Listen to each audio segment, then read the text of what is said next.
नमस्कार विद्यार्थी मित्रांनो, एक्झाम क्रॅकर करंट अफेअर्स या यूट्यूब चॅनलवरती तुम्हा सर्वांचं स्वागत आहे. आज आपण बघणार आहोत 21 एप्रिल 2026चे चालू घडामोडीतले टॉप 10 महत्त्वाचे प्रश्न, जे सर्व प्रकारच्या स्पर्धात्मक परीक्षांसाठी तुम्हाला उपयुक्त ठरतील. चला तर मग व्हिडिओला सुरुवात करूया. व्हिडिओच्या सुरुवातीला बघूया आजचा आपला पहिला प्रश्न, जो आहे प्रोफेसर MS स्वामीनाथन अवॉर्ड 2026 कोणाला प्रदान करण्यात आला? या प्रश्नाचं योग्य उत्तर आहे पर्याय क्रमांक बी, डॉक्टर चेरुकुमल्ली श्रीनिवास राव. डॉक्टर श्रीनिवास राव यांना 9वा प्रोफेसर MS स्वामीनाथन अवॉर्ड 2026 प्रदान करण्यात आला. हा पुरस्कार 19 एप्रिल 2026 रोजी हैदराबाद येथे देण्यात आला. ते सध्या इंडियन ॲग्रिकल्चरल रिसर्च इन्स्टिट्यूटचे संचालक व कुलगुरू आहेत. त्यांना हवामान तटस्थ शेती आणि नैसर्गिक संसाधन व्यवस्थापनातील योगदानासाठी सन्मानित करण्यात आले. पुढला प्रश्न आहे, फेमिना मिस इंडिया वर्ल्ड 2026 किताब कोणाला मिळाला? या प्रश्नाचं योग्य उत्तर आहे पर्याय क्रमांक बी, साध्वी सतीश साईल यांना. साध्वी सतीश साईल यांना फेमिना मिस इंडिया वर्ल्ड 2026 हा किताब मिळाला. त्या गोवा या राज्यातील आहेत. स्पर्धेचा ग्रँड फिनाली भुवनेश्वर येथे आयोजित करण्यात आला. ही स्पर्धा 61वी आवृत्ती होती. राजनंदिनी पवार यांनी पहिली उपविजेती म्हणजेच फर्स्ट रनरअप स्थान मिळवले. प्रश्न तिसरा आहे, जॉन टर्नस हे ॲपल कंपनीच्या मुख्य कार्यकारी अधिकारी पदाचा कार्यभार कोणत्या तारखेपासून स्वीकारणार आहेत? प्रश्न क्रमांक 3चं योग्य उत्तर आहे पर्याय क्रमांक सी, 1 सप्टेंबर 2026 पासून. ॲपल INC म्हणजेच ॲपल इनकॉर्पोरेटने जॉन टर्मस यांची नवीन CEO म्हणून नियुक्ती जाहीर केली आहे. ते टिम कुक यांची जागा 1 सप्टेंबर 2026 पासून घेणार आहेत. टिम कुक 2011 पासून CEO होते, त्यामुळे त्यांचा दीर्घ कार्यकाळ आता संपणार आहे. पुढला प्रश्न, भारतात राष्ट्रीय नागरी सेवा दिन कधी साजरा केला जातो? प्रश्न क्रमांक 4चं योग्य उत्तर आहे 21 एप्रिल म्हणजेच पर्याय क्रमांक सी. इंडियामध्ये राष्ट्रीय नागरी सेवा दिन नॅशनल सिव्हिल सर्व्हिसेस डे दरवर्षी 21 एप्रिल रोजी साजरा केला जातो.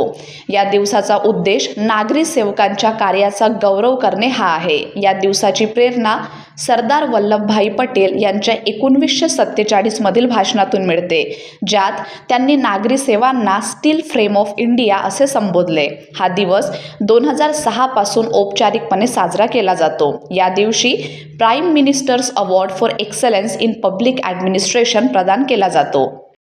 प्रश्न 5वा आहे, जगातील सर्वात मोठा सोलर ट्री कोणत्या संस्थेने विकसित केला आहे?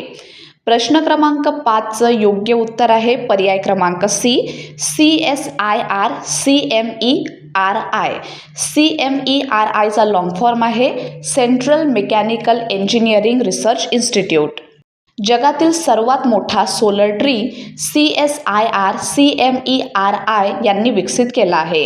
हा प्रकल्प दुर्गापूर येथील निवासी संकुलात स्थापित करण्यात आला आहे.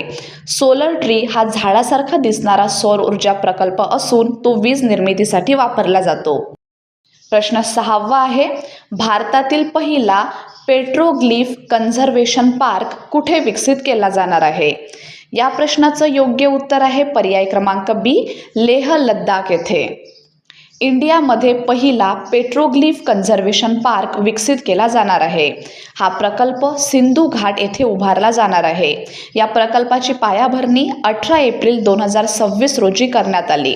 पायाभरणी विनय कुमार सक्सेना यांच्या हस्ते करण्यात आली. या उपक्रमाचा उद्देश प्राचीन खडकांवरील कोरीव शिल्पे जतन करणे असा आहे. 7वा प्रश्न आहे, Odisha steel producers association OSPA चे अध्यक्ष म्हणून कोणाची निवड झाली आहे? 7व्या प्रश्नाचं बरोबर उत्तर आहे असित त्रिपाठी म्हणजेच पर्याय क्रमांक बी. असित त्रिपाठी यांची ओडिसा स्टील प्रोड्युसर्स असोसिएशनचे अध्यक्ष म्हणून निवड करण्यात आली आहे. ही निवड 20 एप्रिल 2026 रोजी सदस्य कंपन्यांच्या बैठकीत करण्यात आली. OSPA ही नवीन स्थापन झालेली औद्योगिक संघटना आहे. ही संघटना राज्यातील स्टील आणि खाण कंपन्यांचे प्रतिनिधित्व करते.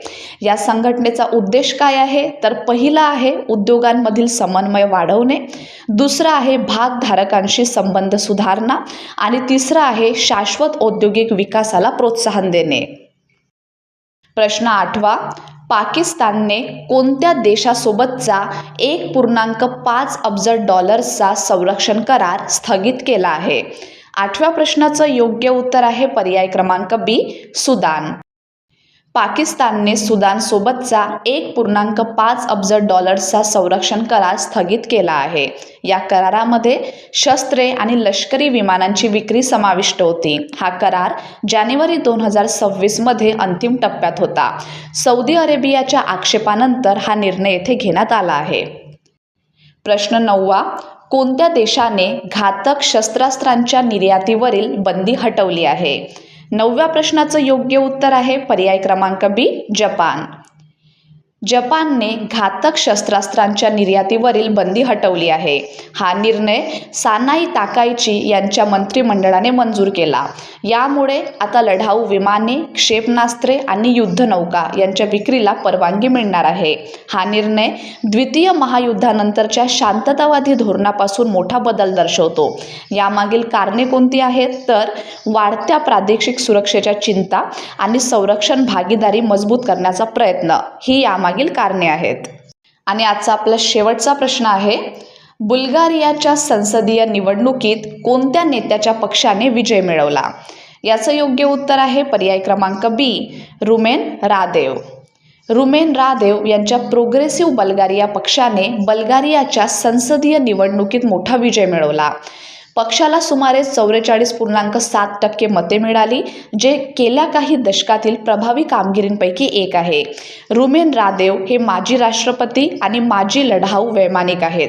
त्यांना जानेवारी 2026 मध्ये राष्ट्रपती पदाचा राजीनामा देऊन निवडणूक लढवली. ते युक्रेनला पश्चिमात्य लष्करी मदतीबाबत सावध भूमिका घेणारे नेते मानले जातात. तर विद्यार्थी मित्रांनो, हे होते आपल्याचे टॉप 10 महत्त्वाचे प्रश्न. धन्यवाद.